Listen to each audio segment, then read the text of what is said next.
Hello, hello, hello. Just checking out to see what my volume is like. And yeah, looks alright. Hey guys, happy Sunday. Hope you are doing well. Today we are going to have some fun. Well, I guess if you like nerdy, geeky stuff. Rumor with Legs, I am dedicating this entire episode to discussing epistemology and ontology. So I won't be able to get to Caitlyn Jenner and critical race theory, but I'm planning to do several videos on critical race theory, because I'm tired of opening up YouTube and seeing a bunch of white people lying about it. And one, they're lies, and two, I just hate that they're upholding white supremacy, and I think it needs to be challenged. So looking forward to that. And Caitlyn Jenner is like one of those. The problem with all celebrity candidates is very difficult to take them serious. So hold on a second. I'm going to mute my mic. I'm going to move my mic a bit closer before we start.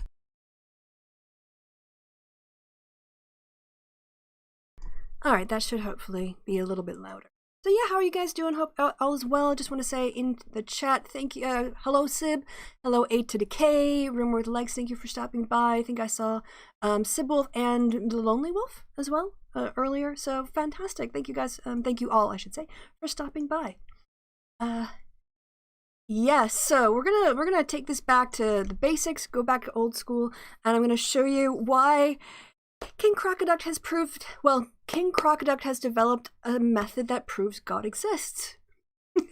So let's take a look at that. This is what I've got prepped for y'all, for all y'all.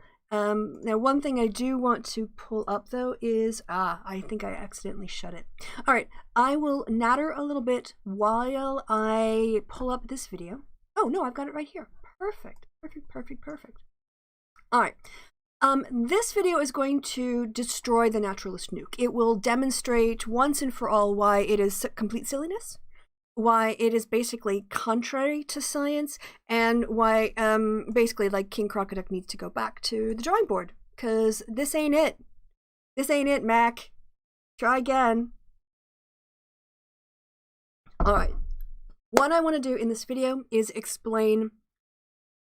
I'm going to use a case study or an example. In this case, I'm going to show how when you get rid of thinking about ontology or what exists, and you don't engage with epistemology, how we can know what exists reliably, then you end up with a mess. You end up with a mess that allows you to demonstrate, or that allows you to conclude science should assume God exists. And I'm going to take you through that process because all I'm doing is following his steps. And also, I have put links. I made this lecture public. If you want to go ahead, I think there was some. There were a couple typos that I caught after I published, after I sent the link. Please forgive those. I sat down to start writing these lecture notes at 10 in the morning.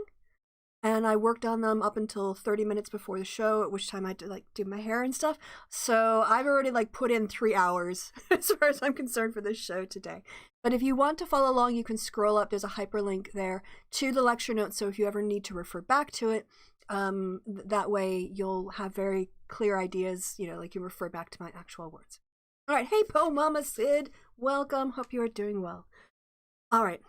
The idea, so the main criticism I'm going to be levying at King Crocoduck today, who, by the way, has refused to debate me. He can really only strawman people from behind the safe space. I don't want to use that term derogatorily, but in a derogatory way, but I think he would.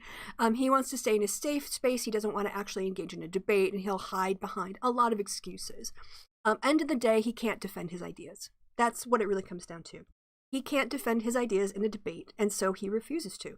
So I'm not interested in convincing King Crocoduck because he's not committed to an authenticity of representing reality in ways that are reliably, are reliable and accurate. That's just, sorry. He's rejected that by the fact that he rejects ontology and epistemology, and I'm going to demonstrate why that is. So this is more for you. And it's more for any of his followers or fans who come by, because I am going to devastate and destroy him today. his argument will be destroyed completely and exposed as a complete fraud, and there's just nothing he can come back to say on this, so he's hiding from me. Just like the rest of the skeptics, exactly.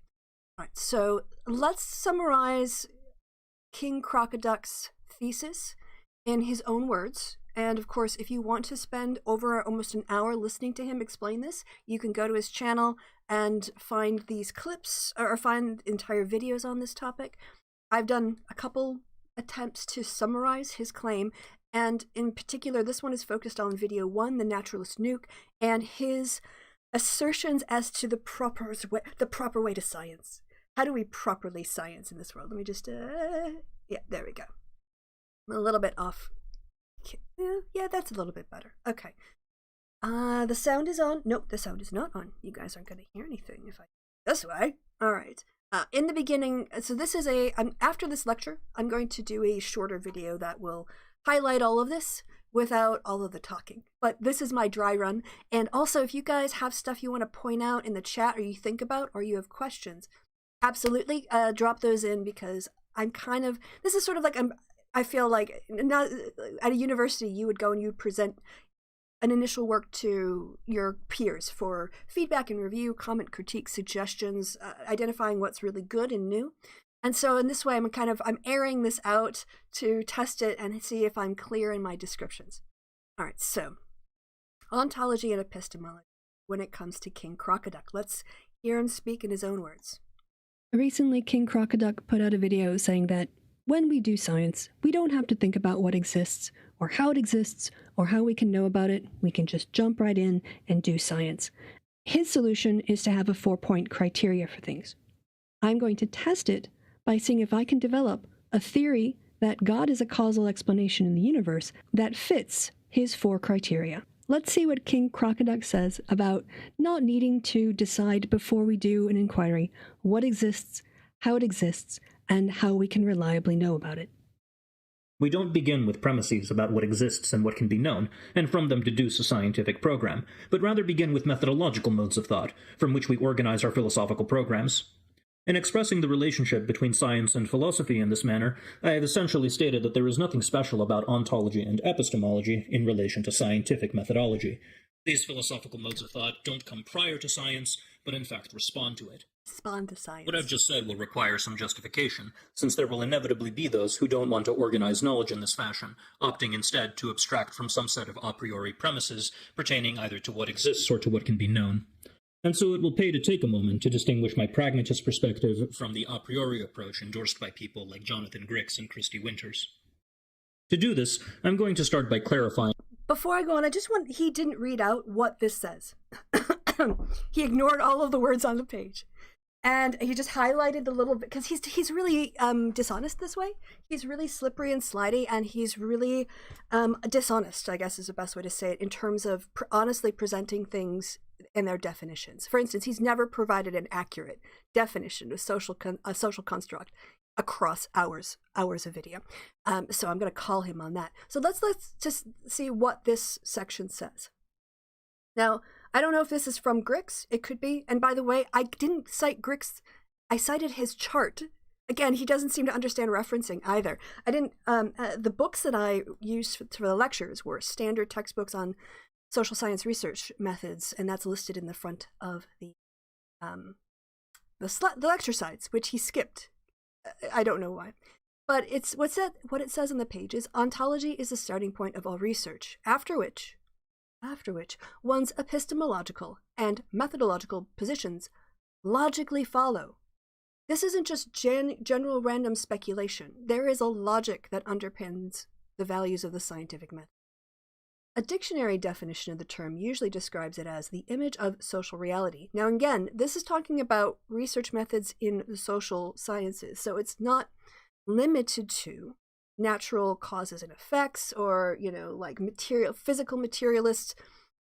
Consciousness minds, human ideas are also considered within the scope of materialism for both qualitative and quantitative research. So, the image of social reality upon which a theory is based. Not a great deal of help to those of us seeking clarity, Blakey offers a fuller description, suggesting that ontological claims are, quote, claims and assumptions that are made about the nature of social reality. Or here you can just say any reality. Claims about what exists, what it looks like, what units make it up, and how these units interact with each other. In short, ontological assumptions are concerned with what we believe constitutes reality. We can also restate this to say constitutes natural reality, physical reality too. Materialism is still an ontology. I mean, both social science and natural sciences come from a materialist ontological starting position. With this in mind, it's not terribly difficult to understand how different scholarly traditions embedded in fundamentally different cultural contexts can have diverging views of the world and offering and differing assumptions underpinning their particular approaches to social inquiry. In other words, I, as a mixed modes, because I'm a proponent of mixed methods social research, I think experiments, surveys, and qualitative research all complement each other in order to triangulate our results. If we find the same results in different modes of data collection, this gives us more confidence that we're measuring something real in the world and not something that's an artifact of our measurements or something that we've sort of like created by the way that we've done our measures. Sorry to keep coughing at you guys. Therefore, as a quantitative social researcher, I can think about aging as a physical force on people's bodies that has a consistent effect, even though it manifests maybe in some slightly different ways, similar to the way that evolutionary theory has an idea about selective pressures. But then I can also think about it from a qualitative point of view and the experience of aging and how people actually like process. How is it that people come to care about the NHS or their health care service? Again, I'm thinking of a British framework. How do they make it sensible to themselves? I can see that, for instance, as you get older, your concerns about healthcare go up. But what does that actually look like manifested in people? Those are two different approaches to how social realities are constructed. So the last bit on this goes on to say, for the current discussion, it is important to make you aware of the need to understand, acknowledge, and defend your own ontological position. And this is the massive failure of King Crocoduck. Massive, massive failure. He does not actually understand either ontology or epistemology. He claims he's read a lot, but he clearly hasn't read about those things because he doesn't engage with any of the important issues around these things. So I just wanted to point that out because this is the starting point of his failure. His nuke was destined to fail from the beginning because of his failure to understand the importance of ontology and epistemology, what exists, how it exists, and then epistemology, how we can know about it reliably, and just throwing those out the window and saying, I don't need to make any of those commitments. There are massive implications for that decision that he's not engaged with. I'll let him continue. People like Jonathan Grix and Kristi Winters. To do this, I'm going to start by clarifying what exactly I mean by scientific methodology, which I'll do by introducing what I call the Big Four operational criteria, or just Big Four for short. These criteria are the things that I take to be desirable properties of scientific models. They're also the core of my entire philosophical program. You'll be hearing me reference them over and over again for the remainder of this series. And these are the four I'm going to use to prove God exists, just by meeting this criteria. These Big Four operational criteria are methodological in their scope. When I speak of methodology as influencing the contents of epistemology and ontology, it is specifically the Big Four that I am referring to. Again, when he's talking about things informing epistemology and ontology, like I don't, as we'll see, he assumes, he either doesn't understand empiricism is an epistemology, a way of knowing, right? Or he knows and he's lying to his audience. I don't see other options for his rejection of saying, I don't need to know or justify how I know. I don't need I don't need to limit myself to empiricism because epistemology is crap. And on the other hand, specifying things have to be empirical. Well, you've already negated that requirement by throwing out epistemology. You said we don't need empiricism. So you can't now specify that things have to be empirical. And I'm taking his first premises, first principles of throwing out epistemology at face value. Therefore, I'm rejecting any attempts he makes to later on limit what is knowledge to empirical things that we can observe, because he's already said I don't have to do that, right? So he has to address how he's trying to sneak empiricism into this when he rejects how we can know things. I claim that the only sorts of things whose existence we're allowed to posit, or our ontology, are those things which issue from models that are compliant with the Big Four. This is huge, right? This is the key to my argument right here. His assertion is any model that can meet his Big Four criteria should basically be considered scientific and determine the limits and scopes of what philosophers can talk about. That's his big premise. Anything that fits this Big Four that he lays out is therefore appropriate knowledge. So let's just hear him say it again to make sure. I'll even put on closed captionings. Ooh, look at this. Excellent. So let's go back and be very clear about his assertion, because it is the key upon which this entire lecture turns. When I speak of methodology as influencing the contents of epistemology and ontology, it is specifically the Big Four that I am referring to. I claim that the only sorts of things whose existence we're allowed to posit, or our ontology, are those things which issue from models that are compliant with the Big Four. Got it? Anyone have any questions?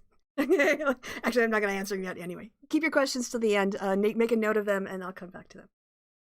So anything that is compliant with his Big Four is now science. And philosophy should support whatever models meet those Big Four. And that the only things that count as knowledge, aka our epistemology, issue at least in part from models that are, once again, Big Four compliant. So anything, again, there's a whole problem of logic here, saying that we can determine reality by things that meet the Big Four, but I have no criteria for what constitutes reality according to the Big Four. So we're not thinking about what exists based on actually thinking about it. His suggestion is any explanation that meets this criteria is basically how we can know things. It's reliable knowledge. And I'm going to use it to show God exists. The Big Four operational criteria are central to my philosophy because they define the limits of ontic and epistemic inquiry. Define the limits, right? He's saying philosophy and people who do, like epistemology, ontology, in that section, philosophy of science, should be shut off from thinking about or talking about or dealing with anything except for things that issue from the Big Four. They define the limits of ontic and epistemic inquiry. This is a massive claim. These are huge assertions as to how we should develop knowledge of reality. But as we'll see, he doesn't really care about what reality means. And those limits, as you can see, are drawn by scientific methodology. Right. So there's no such thing as scientific methodology. I do need to say this. I bring it up in the slides. There is methodology. And there's methodology that you can use with, I have a link for this later, but methodology, sometimes people just think it's a list of methods and connecting your methods to your data or whatever. That is a way that it is used in theses and research papers, but on a philosophical scale, within a philosophical framework, methodology is linking your ontology, your epistemology to your methods. Methodology is how you say, okay, well, if I think things exist outside my mind, and I think that the best way to understand that is observation, and I want to engage in experiments to test a causal relationship, well, then I have to think about experiments that I can run in the lab or run in a computer simulation or whatever I want to do.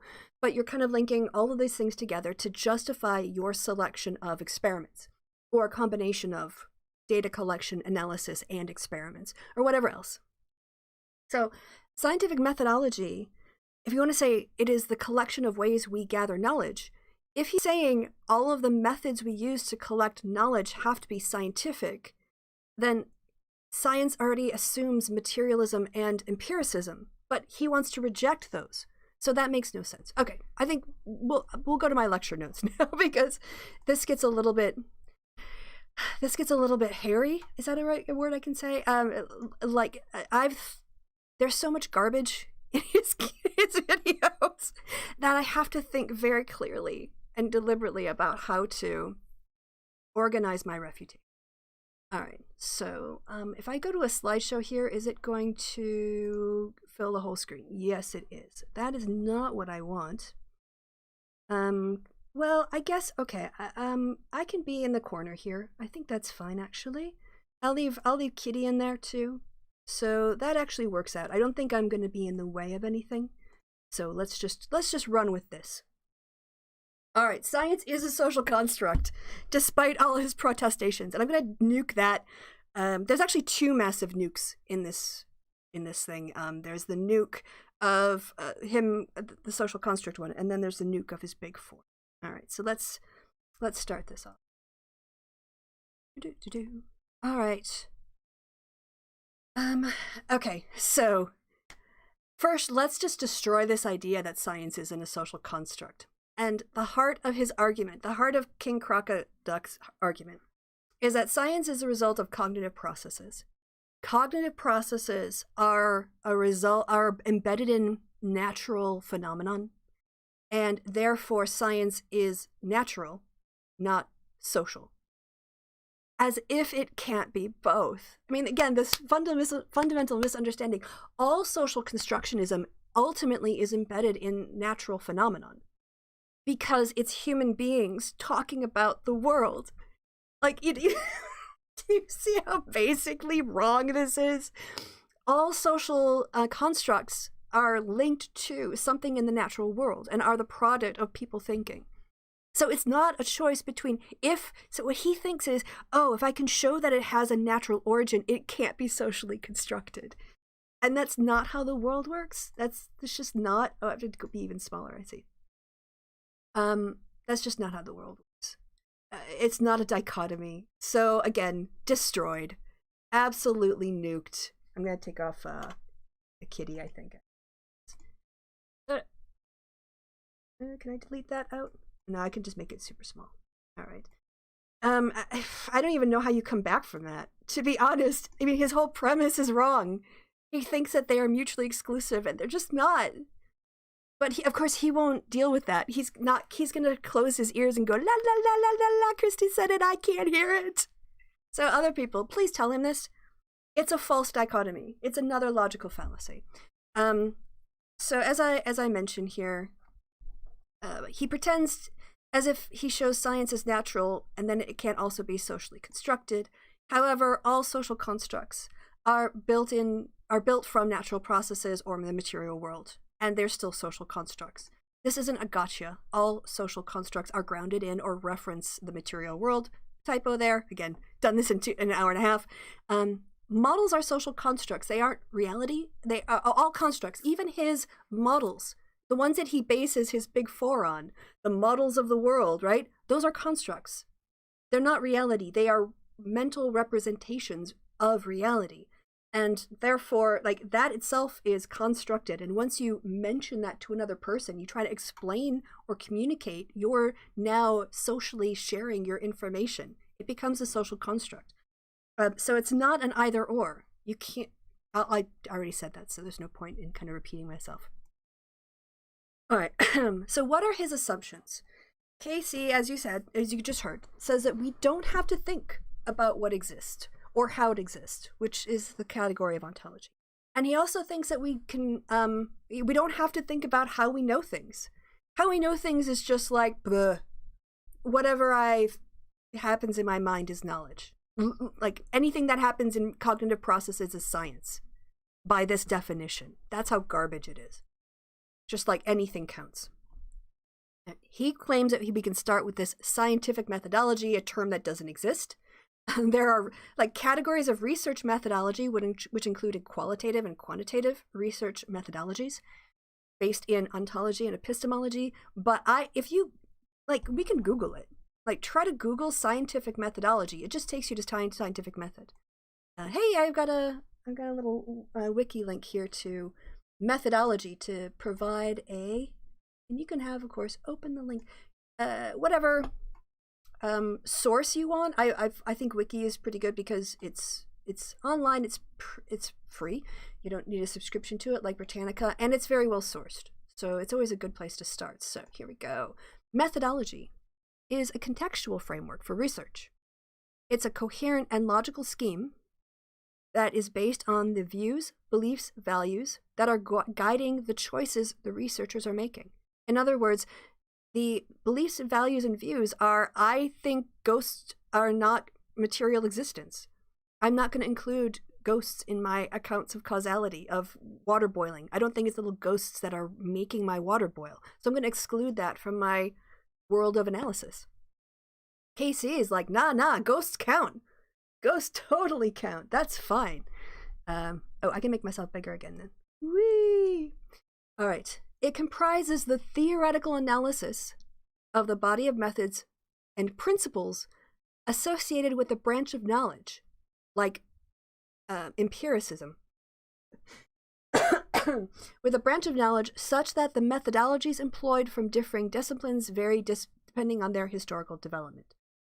Methodology may be visualized as a spectrum from predominantly qualitative approaches to a predominantly quantitative approach. Although methodology may conveniently sit specifically within one of these approaches, researchers may blend approaches in answering their research objectives, and so have methodologies that are multi-method or interdisciplinary. Overall, a methodology does not set out to provide solutions. Therefore, it is not the same as a method.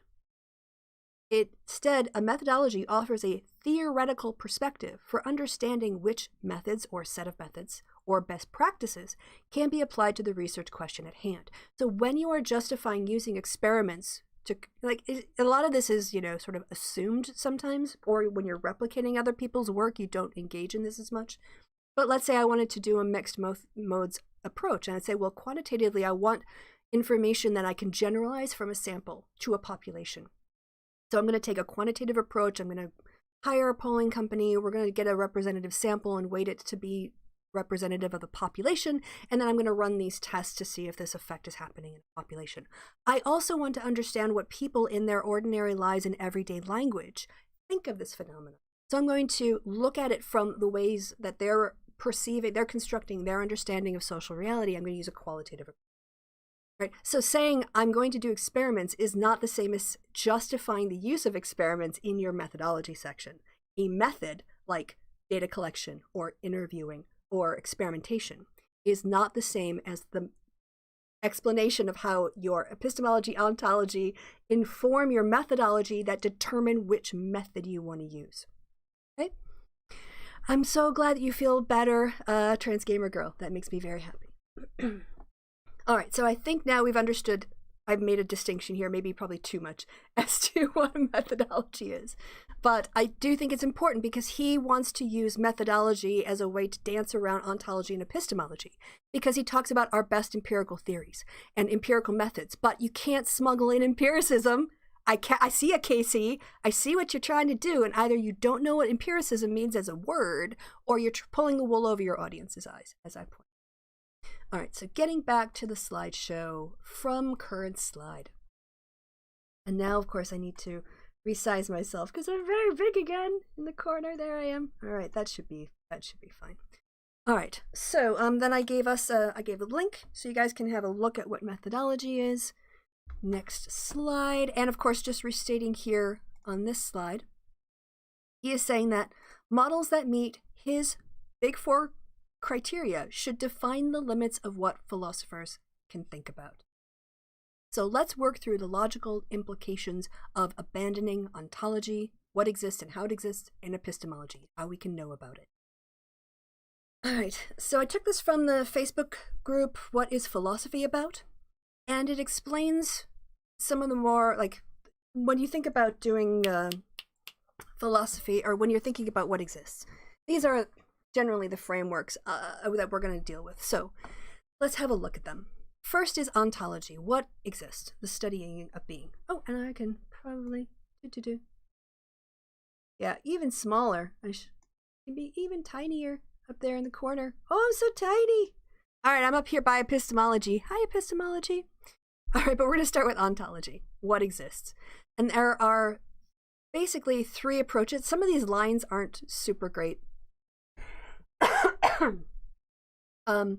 So we've got here the idea that I kind of wish they would do like this link to the universes and particulars, but we're just going to go with it. Idealism, that reality is a mental construct. No scientific investigation starts from a position of idealism. None of them. We all start from a materialist perception. An external world consisting of matter exists independently of our minds. This is important because adopting a materialist ontology, saying that the external world consists of matter and it exists independently of our minds, means there's no room for supernatural things. If it can't be observed in some way, it's not going to count. So angels, ghosts, demons, devils, incorporeal superconsciousnesses that exist beyond time and space don't exist in materialism. It's just not the way it goes. All fun times two. So then nominalism, not going to get into. There are two forms of nominalism, and they're pretty, let's just compare. Reality is a mental construct. To be is to perceive. This is Berkeley. This is like nobody really, that I'm aware of, really thinks about describing reality in this way. Quantitative and qualitative social science both are materialist in their assumptions about what exists. And then we basically have this idea too that general properties exist that can't be directly observed, but also there are particulars. This is sometimes contrasted with instances in which a property can be observed. It's basically I don't want to get too much into universals and particulars, but the question is, can we generalize about what happens in the world, or is every single manifestation its own little thing, its own special thing? Once we combine, we've got here materialism. This is often paired with realism. Realism is the idea that the external world exists and can be described by universal things. Fresh water will at sea level boil at 100 degrees Celsius. Right? And so when you combine materialism and realism with universals, you're trying to explain the universe by general principles, you get scientific realism. Here we go. Claims using universals in statements about observable phenomenon can be consistently supported. This is how science works. This is how we do science. We make some assumptions about what are the actual causal factors in the world. So, laser pointer. Oh, how exciting. Okay. So here's my, why is this important? This is important because if you don't have standards of evidence, if you don't say, I'm not going to count, okay, I'm just going to cut off a little bit of Casey so you can see me, but if you don't have any position on what exists, and you have no position on how we can know about it, then literally anything that happens in your mind becomes evidence. So Casey in his video said something along the lines of, I could be a vat in the jar, I could be in the Matrix, I could have invented this fantasy world, right? What he cares about is being able to navigate the world he experiences. The weird thing about this is, let's say he was dreaming. Let's say the reality is that King Crocoduck is, as he posits, in a mental health hospital, and he's invented a world, and that he's experiencing. Everything that he experiences is basically a hallucination, right? He doesn't care as long as the information he is getting allows him to navigate in that world. But also, he's assuming that when he experiences things, that his delusional world should have the same properties as a reality where if I have this pen and I drop it, right? He's saying, well, in my delusional world, if I drop a pen, it still falls. But why? Why are you assuming that? Isn't it the case if the world that you're experiencing exists only in your mind, I could drop this and it would float? Because there's no gravity in your delusions. It's not the real world. There are no rules there. So there's a lot of messy thinking. And here's also the case when he takes science and he reduces it down to cognitive processes, is that our perceptions can be unreliable. If I look out my window right now and I see a zebra or a zebra, depending on where you live in the world, in my street, I know that that's unusual. I know that that's quite exceptional. But I can't tell if I'm hallucinating in the moment without another person to ask, without another human being to say, do you see a zebra in the street? And if they say no, I know I'm hallucinating. And if they say yes, then I know I'm not. But if everything happens in your head, then anything you perceive is evidence. You see what I mean? Okay. That's the zebra and the zebra in the street test. That without triangulation against other people's perceptions, hallucinations, delusions, mirages, what do you call? Yeah, like all of those things are as worthy of evidence, or is worthy of being considered evidence by your cognitive process as things that exist in reality. All right, before I continue, because I don't see the chat and it makes me anxious when I don't see you guys. So I'm going to drop out of this for a quick second and see how people are feeling. If there's any questions in the chat. All right, so let's see. Transgamer Girl says, Casey's methodology skips the first few steps of the scientific method and goes straight to the data gathering, interpreting the data. That's the sort of thinking that leads to flat Earth. Yeah, where do the theories come from? In his mode. He doesn't say how theory generation works. I guess it's let's see. Hiya Rex. That is, my conclusions cannot be useful to me only, but to others. Yes, it's fine as long as you are only navigating your illusory world, not if you are also navigating the real world at the same time. Yella, how do you know you aren't hallucinating your friend too? At some point, you just have to assume reality is real, even if you can't prove it. Yeah, I mean, there are ways to, you could test, like you turn to your friend and, like maybe they're a hallucination too. That's absolutely possible. But you could do that, like, ad infinitum. I don't think that's helpful. And that's also not what we do when we talk about ontology. So there's a difference between talking about the reliability of our senses, which is a question of epistemology, and questioning the existence of reality. And I agree. Like, despite Casey saying, I don't care if I'm in the Matrix, I do. As a researcher, I care whether or not I'm actually talking about a reality or a computer program. And so, all right, let's continue then on from the current slide. Yep. Okay. We did that. Zebra, yep. A materialist ontology limits what exists to things that are material or materially related, such as forces or effects on things.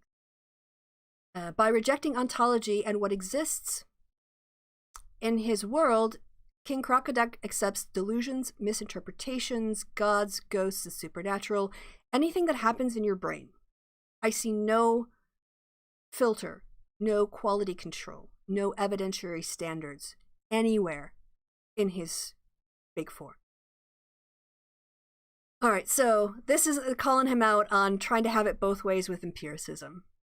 So King Crocoduck both rejects the need to make a commitment to the best way to know about reality, empiricism, and he uses the word empirical multiple times.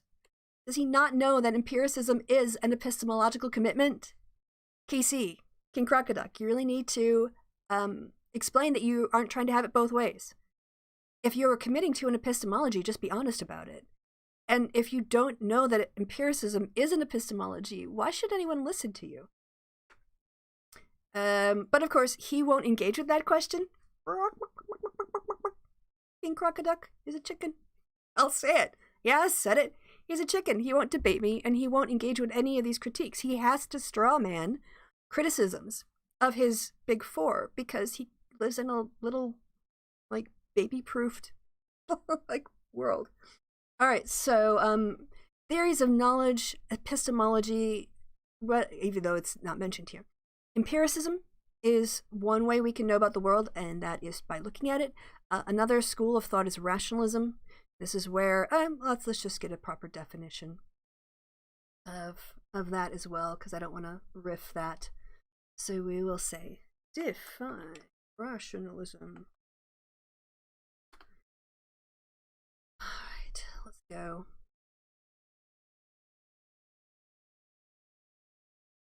The philosophical concepts. Yes, here we go. It's part of the series on epistemology. What do you know? Right. In philosophy, rationalism is the epistemological view that regards reason as the chief source and test of any view appealing to reason as a source of knowledge or justification. More formally, rationalism is defined as a methodology, or a theory in which the criterion of the truth is not sensory but intellectual and deductive. In an old controversy, rationalism was opposed to empiricism, where the rationalists believed that reality had intrinsically logical structures. Because of this, rationalists argued that certain truths exist and that the intellect can directly grasp these truths. That is to say, rationalists assert that certain rational principles exist in logic, mathematics, ethics, and metaphysics that are so fundamentally true that denying them causes one to fall into contradiction. Rationalists had such a high confidence in reason that empirical proof and physical evidence were regarded as unnecessary to ascertain certain truths. In other words, quote, there are significant ways in which our concepts and knowledge are gained independently of sense experience, unquote. And this is where I'm going to locate the God theory. We're just going to make God a consequence of logic. And by that, because it's, as long as it meets the big four, King Crocoduck be like, that is science, we've definitively proven God exists with my big four. Okay.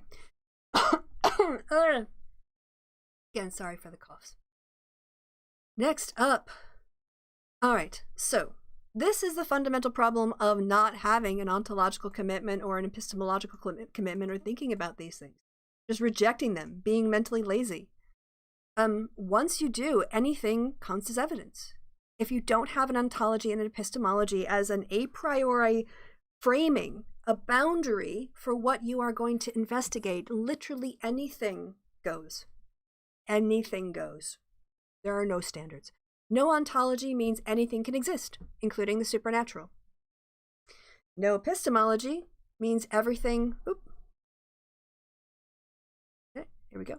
No epistemology means that anything done by the mind counts as evidence. We're going to take rationalism, we're going to take idealism, we're going to take empiricism.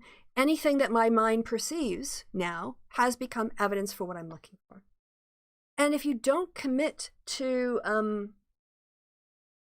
a materialist ontology and an empiricist epistemology when doing science, then my observations count as equally as a thought experiment, an anecdote, or even a delusion. There's no way to disambiguate the quality of any of those claims. They're all the same under King Crocoduck's rubric of how to do science. And that is a big problem. And let me just be very clear on this.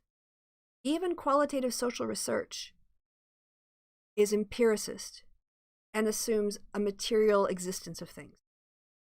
Social constructionism is derived from our observations, and it's grounded in real people. So social constructionists do make an ontological and an epistemological commitment. Ontologically, we think it's materialist, that's what we're going to limit our world of things that we're going to look at, what exists, and we're going to have it experience it empirically. If we don't see the evidence or hear someone test, saying this thing, then it doesn't count. Thought experiments don't count. All right, so we did this already. I had that in there twice. By starting with methodology, but having no standards of evidence, King Crocoduck ruins science. He absolutely ruins science by adopting, I've anticipated this slide in my last one. By adopting materialism and empiricism, scientists set the boundaries of what counts as evidence and what doesn't, and why. We can justify this. You can accept it or not, but it's justifiable. We have reasons for it. King Crocoduck, however, rejects these.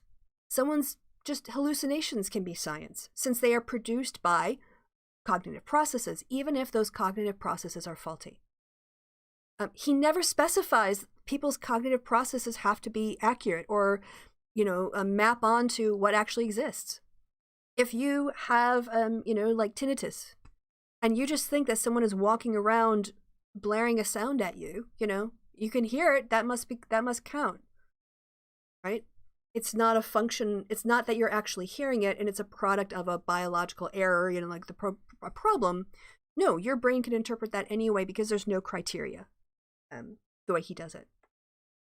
So using King Crocoduck's, I call it logic, but that's a nice word for it, reasoning, we can use anything we can think of to explain anything we want, and King Crocoduck cannot object as long as it meets his big 4 criteria. So let's do this. Let's use his standards to prove God exists. So here is my theory. God is an immaterial conscious force in the universe. God underpins everything I see around me. So the basic sort of like causal model, these didn't turn out correctly. I don't know why. They showed up in my other ones, but these are supposed to be arrows. God is represented here. His causal God is the source of the causal changes in the world, and God is the source, but the will of God is what's changing it. And then the effects that we observe are basically a result of his will. My evidence for this is everything I see. Because I don't have to commit to anything other than methods, right? Some sort of method. Everything I see is an effect of God. And because I don't have to base anything in ontology, I can just think of God as a force in the universe as a thought experiment. And that's it. Like the fact that I can think of God as an explanation, as an explanatory factor, that allows me now, under KC's rules as he's laid them out, to say, okay, this is my theory of why things are the way they are. Okay, so how does my model do? Well, first of all, scientifically, King Crocoduck makes another big error when he kind of like assumes that explanation and prediction are the same thing. He doesn't actually value explanation in his big 4. He's only valuing prediction. How well does things predict, right? How accurate is it? How precise is it? And he doesn't look at explanation. When you're trying to predict something, you put things in the model that help you predict it. Even if they're atheoretical. Even if they, like, oh, I'm just going to throw in this random thing and it improves my model fit at the end of the day, I don't understand why it does it, but I don't care, because my only goal is to include variables that allow me to better predict what I'm seeing. Explanations are retroactive, and they're looking for the biggest effects or the most important effects or the interaction of effects. And so you can't just willy-nilly throw things in because you want to understand causally what's going on. So, right. Like, accuracy, my God theory explains 100% of what I see. Like, is the stock market going to go up or down tomorrow? It doesn't matter because it's God.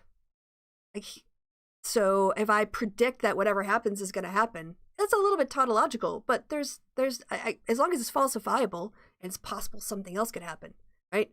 So accuracy, it will explain 100% of what I see. And the question is too, is the issue here explanation or prediction? And I would say that we could just say anything that's going to happen is God's will. And also it always, explains it precisely. Like, it explains what I observe. Parsimony, right? King Crocoduck says, we need a model. The model with the fewest variables is the one we have to prefer. A model that attempts to explain the same outcome that uses fewer variables is the one we should pick. All right. So, will of God is a single variable model. It's super, it's literally 100% of everything can be explained with my theory of God. Right, so let's represent this as a bivariate regression. So we're going to say that G will stand in for the will of God, and that means our regression formula will be Y, which is our observation, will be some form of this is also there's a typo in here too. So this is a constant. I don't know why this is right here. But this Y equals B0, which is the constant, also known as A. You can also treat A as the constant, plus B1x, and our B1x here is going to be God, plus some error. And that should account for, this will tell us how well our model works, but since God explains 100% of it, the R-square for this bivariate regression will be 100%. So it's totally parsimonious, only one variable. He also says it has to be consilience, it has to map on to other models of the world. For instance, the problem between Einstein and atomic physics and quantum physics is that the same maths don't work. They exist in sort of different worlds. And some people think there should be a mathematical formula that links everything together. One, super explainer. But of course, the God theory doesn't have any internal contradictions, because whether it's a sociological model or a cognitive model or a physics model or whatever, God's always the explanation. And therefore, according to King Crocoduck, this generates a robust and comprehensively interlinked body of knowledge.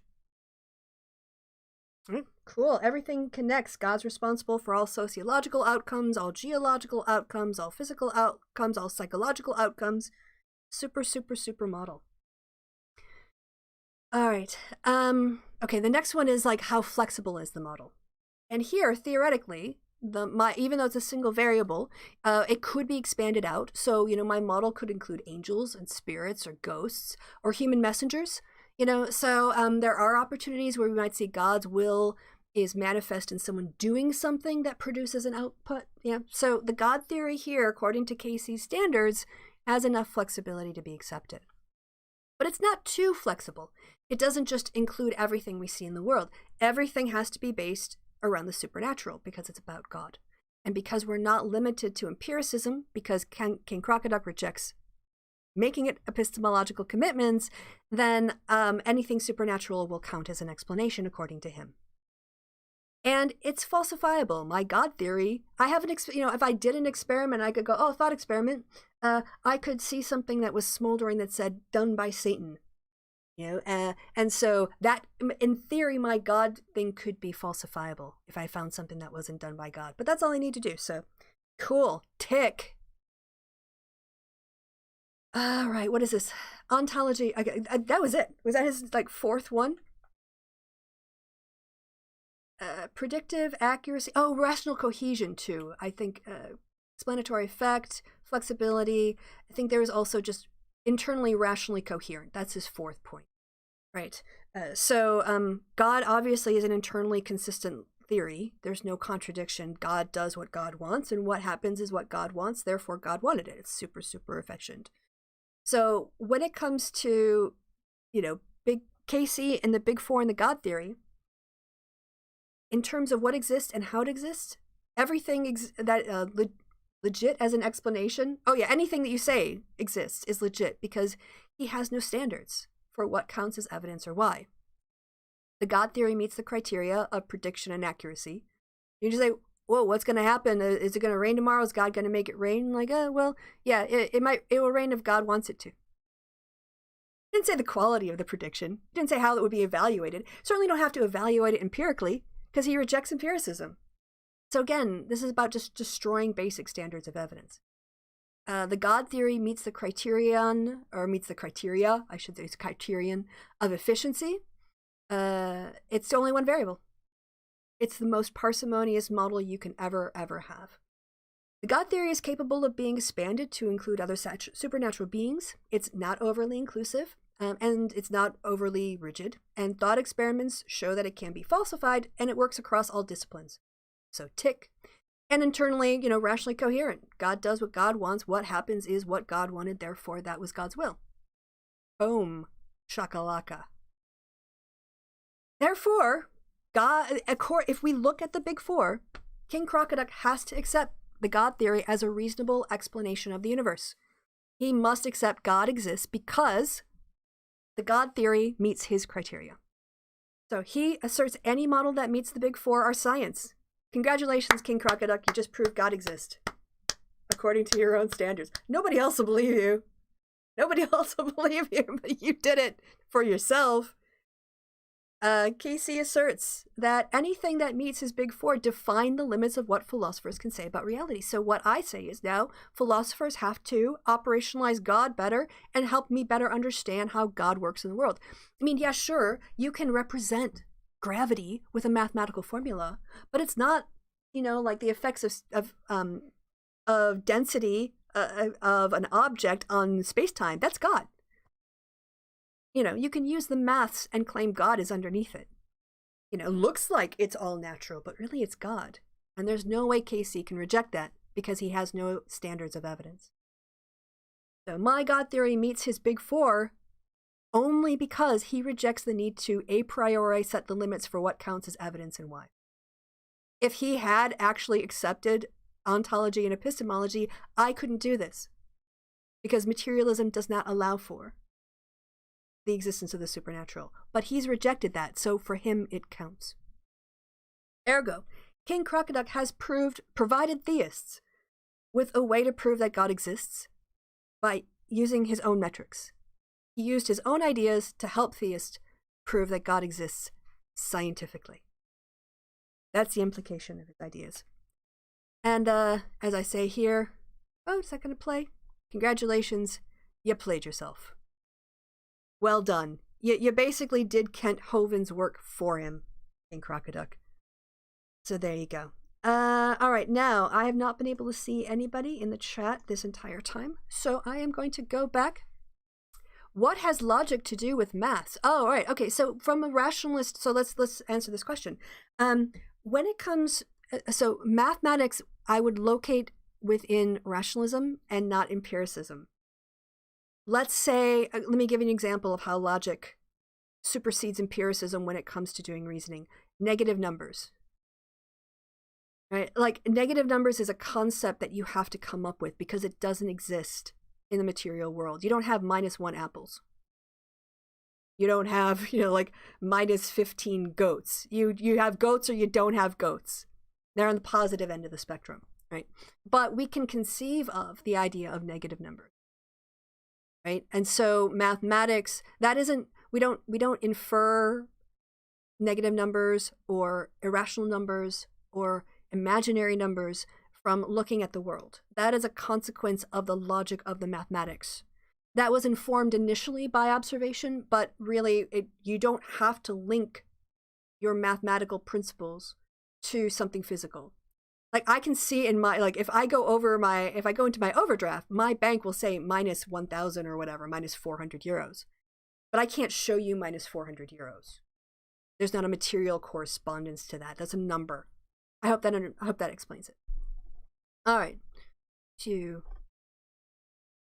I kind of assumed that prediction naturally included utility of said prediction, but he never stated it that he did. No, and I was really like the debate within the theory of knowledge, the school of the theory of knowledge, as to there's a really good paper I wanted to mention, and there's a video too. The difference between explanation and prediction, and they really are. Your entire research approach will differ depending on whether or not you are trying to predict something, because then you're not theoretically bound. Your goal isn't to explain, it's to put in all the variables that improve your prediction, regardless of what they are. And then explanation, you're trying to explain things causally. So you don't want random variables in order to just produce a high adjusted R-squared or whatever your metric for measuring variance is, because you want to understand causality. And randomness is not causality. Right, so let me slide back to see what people say. King Crocoduck refers to Kirk Cameron. No, it's actually King Crocoduck, the guy who did the science wars and wanted to debate Ken Hovind and stuff. It might as well be at this level. Circular logic, yes. We don't need none of that wishy-washy philosophical basis of scientific method. Just be a white man and you'll automatically be correct. You get that energy off him, don't you? There's that energy. Kirk Cameron is one of the ugliest, grossest, creepiest smiles I've ever seen. Yes. God of the Gaps argument. Yep. We talked about that. Smile is the Roddy Titus as well. So, yeah, I just wanted to... That was pretty... Oh, perfect. Wow, look at this. I timed it wonderfully. People, again, if you want the slides for this, I have made them available. I will open them up again. Therefore, if you want to look them over at your leisure, you can. So this, and these are the public. Back in the chat now. You can go ahead and look at my notes. And again, it took me from 10 till 12, 12:10 or so. So 2 hours to work these up, and so be very forgiving of any typos or anything.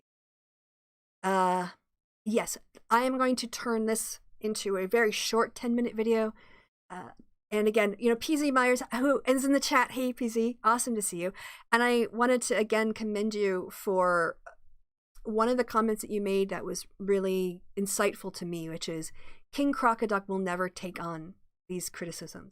He will never honestly or sincerely engage with this. So to try to convince him that he has committed logical errors is not worth my time. What is worth my time is spending time with people like you who are in the chat right now who want to understand the critique of what he's done wrong. And that's pretty much, I'm doing this for you guys. So that, scroll up a little more for why your arrows didn't work. Yeah, this whole thing backfired spectacularly for him. And I can tell you why. It's because, in part, he didn't have any peer review. All of this seems to have taken place within the confines of his own mind, and he never went to anyone to help him socially construct his argument. And again, I'm going to repeat this, because besides the fact that the Big Four can be used to prove the existence of God, we can also say, again, that all social constructs come from natural processes. 2 hours, proof God exists. Yeah, all social constructs are grounded in natural processes. It's not an either or.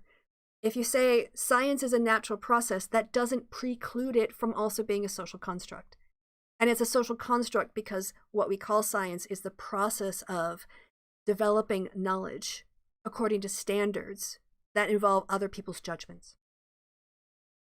So, yeah. Thank you, King Crocoduck, for proving God exists. If that was your goal, clap, clap. You done it, mate.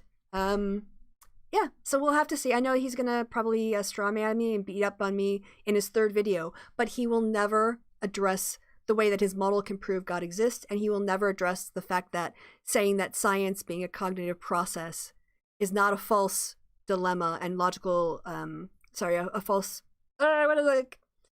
dichotomy and a logical fallacy, along with the naturalist fallacies and other fallacies. The creator of the gender reveal parties hates what they've become. Gender reveal parties can go out the, I would like when we used to just have baby showers and you're like, whatever the baby is, as long as, you're happy and it's happy and healthy. That's like the best thing we can know. Yeah. So there is no one universal scientific method. No, not, well, there are definitely principles that characterize things that will count as the scientific method. So things that you have to do. So one of the things that King Crocoduck said is, what is the difference between science and non-science? And in my lecture notes and in all research books that you look at, if you would have looked up research methodologies and read in those books, qualitative research is doing inductive. It is looking at the particulars and it is trying to develop generalities. It might just be describing particulars. It might not have the goal of generating theory, right? But one way you can use qualitative research is to look at particulars in order to get a general. You can go from induction to theory generation.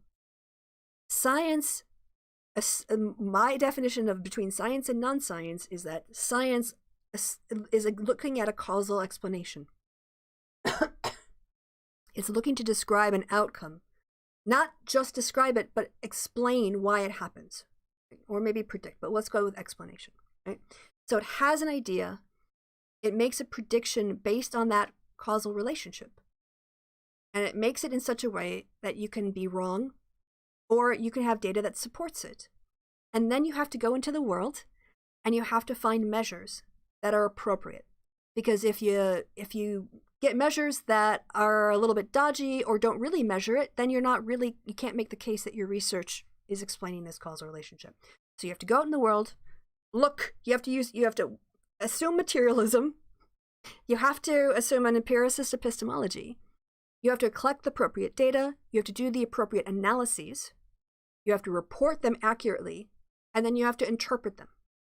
Now, you can do that through experimentation, you can do that through survey data, you can do that with time series data, you can do that with panel data, you can do it with aggregate data, you can do it with individual level data, right? You can do it lots of different ways but they all have to adhere to those principles if you want to produce facts. Right? Facts are not just experience. Facts are descriptions of reality that are applicable and correct over multiple instances. And that is the point. Like, science produces facts that then get interpreted. And facts can change depending on our information, but truth doesn't change. So all of science is, it's a construct on top of our reality. There's a gap between what we describe as seeing and what is being seen. And our scientific approaches have this process developed by what we value, including what exists and how we can know about it, and also like the nature of what, like replicability, we can reproduce it over time, things like that. So there is a scientific method, but there isn't one way to do the scientific method, but there are standards for it. All right. Baby stroller fires. You guys are having your own little chat here in the thing. I'm going to just throw, I guess I don't need my headphones on anymore.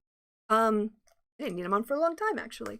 But I'm going to give it like just a couple more seconds. I'm going to sip my coffee, and if everyone is happy with this presentation, I'm going to call it a day, because I don't want this video to go more than an hour. It will turn people off. So, yeah, last call, and then you don't have to go home, but you can't stay here. So...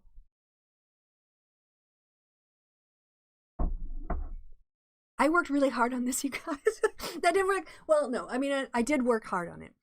But I have been really thinking about these things and how to best explain them for hours and working on the best way to structure it. And maybe it looks effortless, but this took a lot of time thinking it out, making notes, writing it up, and step by step. So just because I make this look easy, don't mean it is. So just FYI.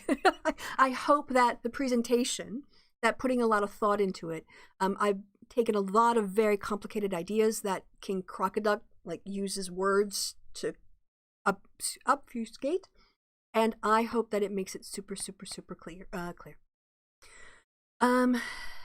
Yeah, okay, so baby, yes, does this theory answer whether or not a hot dog is a sandwich?